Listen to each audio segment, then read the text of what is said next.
You call Bron weak for stepping to you, but you're taking shots at him as a father on TV behind a camera. Most would say that's weak because the demeanor in person was like,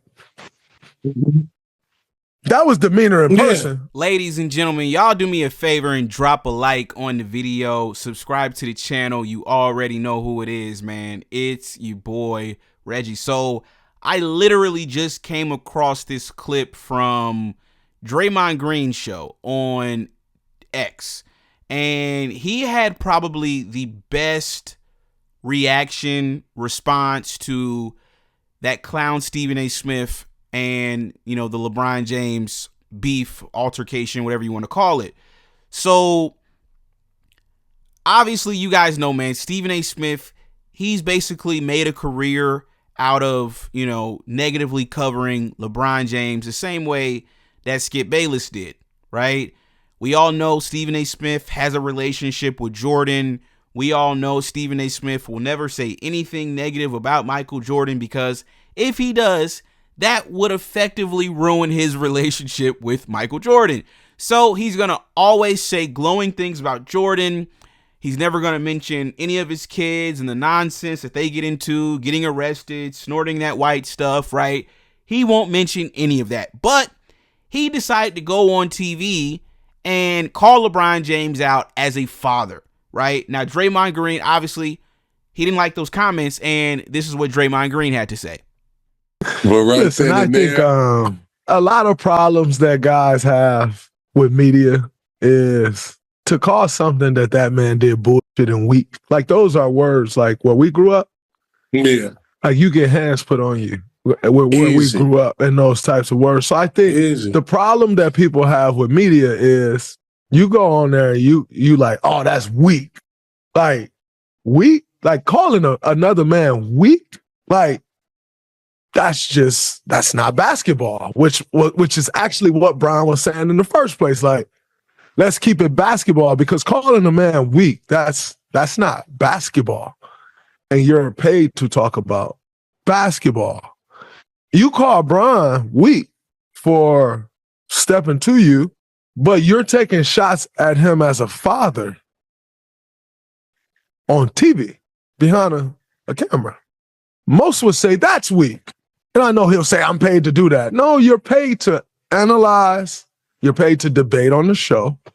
You really paid to say whatever you want to say as far as this game, whether you like it or not. But as a person, you should be lifting him up.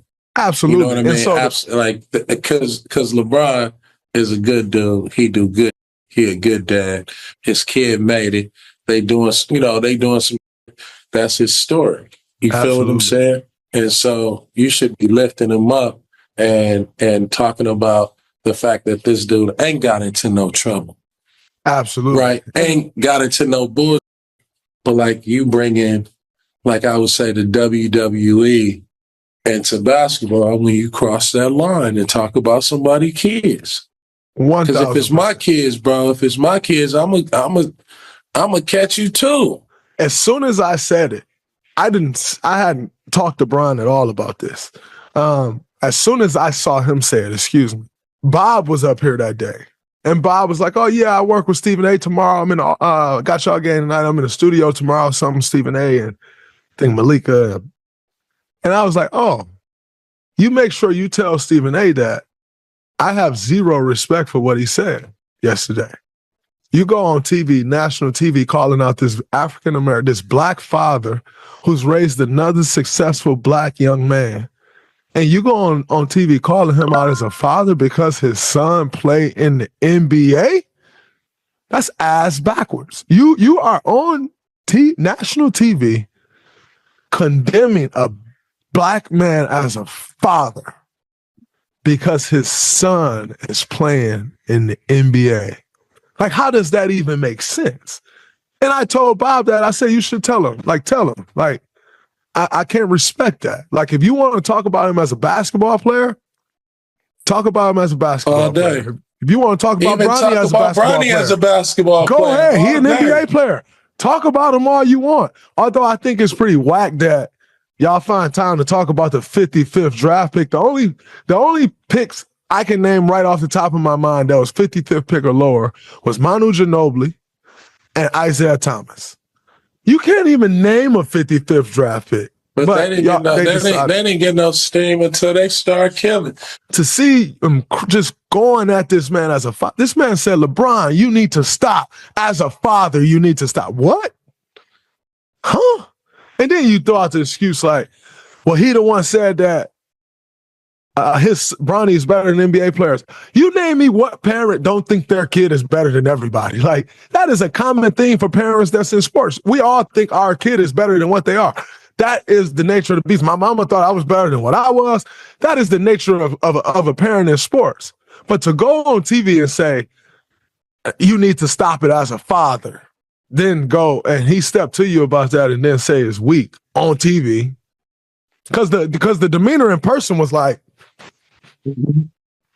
that was demeanor in person. Yeah. But then on TV, you go, oh, that was it's like weak. Like, come on, man. So that's why he said Draymond ain't talking to me. Gonna fix his suit. Yeah, like that's why he said Draymond ain't talking to me. And it's not that, I don't have much to say to that. Like, also reach out to that man and talk to him after somebody say something to you because you know you're wrong. So reach out to that man and talk to you, but he didn't. You didn't reach out and talk to him. That's weak. That's what we call weak. Where I'm from, the guys that I was raised by, the men that had an impact on my life, that's what we call weak. Ladies and gentlemen, you guys just heard what Draymond Green had to say, and I think, honestly, that was probably the best reaction that I've heard to this whole nonsense between Stephen A. Smith and LeBron James. Stephen A. Smith, I've said it on numerous occasions, the dude is a clout-chasing clown. I agree with Draymond 1,000%. You ain't say none of this when LeBron was in your face. You was the same one running around saying, oh, well, when y'all see me at the game, say something. Come up to me. Say it to my face, blah, blah, blah. And then when somebody do, then the first thing you want to do, oh, it's weak. It's BS. No, you're weak. You sit on TV behind the camera talking trash, and then you ain't got the same energy in person when LeBron is in your face. Point blank, period. So Draymond Green basically said Stephen A. Smith is pussy, which we all know he is, right? But yet he wants to sit up on Gil's Arena and act like he's, some mob boss. Man, stop it, man. Seriously. Stephen A. Smith, you're just like Skip Bayless. You're getting paid to throw shade on LeBron James and now his son, which is absolutely insane to me because, once again, Marcus Jordan, when he gets caught and arrested for snorting, having it in his possession, you ain't say absolutely nothing. So like I said, man, Stephen A. Smith, man, listen, like I said, it looks like Draymond Green wants to fade too with you. So it looks like it might not be safe for you, buddy, on these streets, right? You might have to do what Skip Bayless does and just do your show and then head right back home, buddy. All right? Because it seems like your name ain't good in these streets no more, man. So, like I said, shout out to Draymond Green and his show, man, with Baron Davis, man. I thought this was a fantastic explanation. Like I said, man, Stephen A. Smith, keep it about basketball, clown. But when you start questioning people and their parenting and all that, like I said, you deserve to get hands put on you. Period. Y'all let me know what y'all think in the comments down below, and I will catch you guys on the next one. This was another installment of The Locker Room. Peace.